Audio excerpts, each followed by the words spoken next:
దేవా, సీయోనులో మౌనంగా ఉండుట నీకు స్తుతి చెల్లించుటే, నీకు మొక్కుబడి చెల్లింపవలసి ఉన్నది. నా మీద మోపబడిన దోషములు భరింపచాలనివి. మా అతిక్రమముల నిమిత్తము నీవే ప్రాయశ్చిత్తం చేయుదు.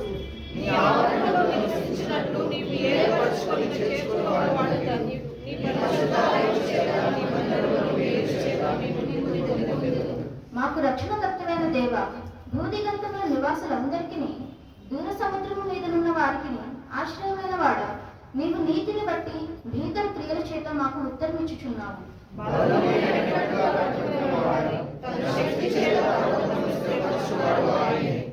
ఆయనే సముద్రముల ఘోషను, వాటి తరంగముల ఘోషను అణుచువాడు, జనముల అల్లరిని చల్లార్చువాడు.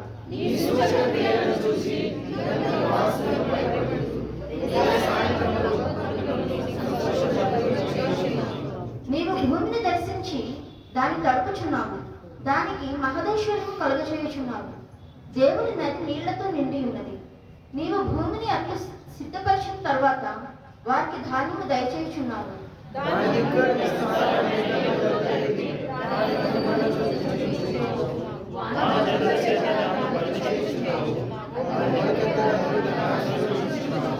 సంవత్సరములో నీ దయా కిరీటము ధరింపచేసి ఉన్నావు. నీ జాడుల సారము వెదజల్లుచున్నవి.